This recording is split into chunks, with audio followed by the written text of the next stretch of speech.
Hello বন্ধুরা, আজকের video চুল উঠা নিয়ে। তো যাদের যাদের মাথায় চুল উঠে কিংবা টাক পড়ে যায় কিংবা সিঁথি বেরিয়ে গেছে, তাদের জন্য আজকের ভিডিও ভীষণ ইম্পর্টেন্ট। ভিডিওটা মন দিয়ে দেখবে এবং এটার কি করে সমাধান পাওয়া যায়, তার কৃত্রিম উপায়গুলো কি করে আমরা মেডিসিন ইউজ না করে প্রাকৃতিকভাবে এগুলোকে সারানো যায়, সেগুলো আমরা আজকের ভিডিওতে জানবো। তো যদি তোমার মাথায় চুল ওঠা থাকে তো ভিডিওটা মন দিয়ে শুনবে এবং প্রত্যেকটা পার্ট ইম্পর্টেন্ট হতে চলেছে, ভালো করে শুনবে। তার আগে চ্যানেলে নতুন হয়ে থাকলে চ্যানেলটিকে সাবস্ক্রাইব করে দাও, এটা তোমার জন্য ফ্রি হলেও আমার এতে অনেক উপকার হয়। দেখো, চুল ওঠা এটা একটা রোগ, আর এই রোগের অনেক কারণ আছে। যেমন পেটের গন্ডগোল। পেটের গন্ডগোলের অনেকে এগুলো মানতে চায় না, জানে না, কিন্তু এগুলো একদম সত্যি যে পেটের গন্ডগোলে চুল ওঠে। মানসিক চিন্তা, যার কারণে চুল ওঠে। এবং প্রচুর পরিমাণে ঘাম, তুমি যদি প্রচুর পরিমাণে ঘেমে থাকো তাহলেও তোমার মাথায় চুল উঠবে এবং এই রোগে তুমিও আক্রান্ত হতে পারো। কি করে বুঝবো তোমার এই রোগ আছে কিনা?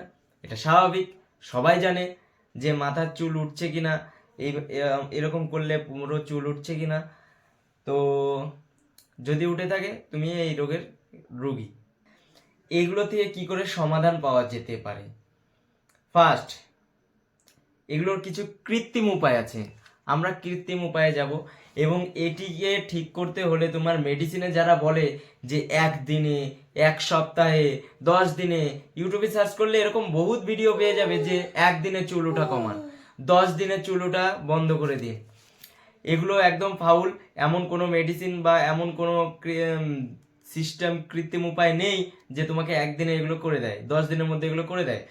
তো আমি যেটা সিস্টেমটা বলতে হবে, ভালো করে মন দিয়ে শুনবে। মাত্র 45টা দিন, 45 দিনের পর থেকে তোমার সেই প্রবলেমটা ধীরে ধীরে কমতে থাকবে। এবং যাদের চুল পেকে যায়, সাদা হয়ে যায়, তাদেরও পক্ষেও এই ভিডিওটা, তাদেরও চুল পাকা বন্ধ হয়ে যাবে এবং চুল ধীরে ধীরে ঘন কালো হতে শুরু করবে।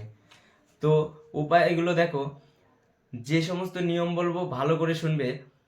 ফার্স্ট, নিম পাতার রস 1 চামচ নেবেন এবং কালো মেঘের পাতার রস 1 চামচ নেবেন এবং কলমি শাকের রস 1 চামচ নেবেন। এটাকে একসঙ্গে মিশিয়ে রোজ সকালে 45 দিন পান করবেন। এবং এর সাথে আপনি 250 গ্রাম নারকেল তেলের সাথে 100 গ্রাম আমলকি দিয়ে জাল দিয়ে সেটাকে রোজ স্নানের আগে ভালো করে মাথায় মেখে স্নান করে ধুয়ে ফেলবেন, ফ্রেশ করে নেবেন। এবং এটা করাতে 45 দিনের পর থেকে আপনার চুল ওঠা বন্ধ হয়ে যাবে এবং চুল পাকাটাও বন্ধ হয়ে যাবে, কমে যাবে। তো এমনই ইন্টারেস্ট ভিডিও পেতে চ্যানেলটিকে সাবস্ক্রাইব করে দাও, আর নেক্সট ভিডিওতে দেখা হবে। বাই।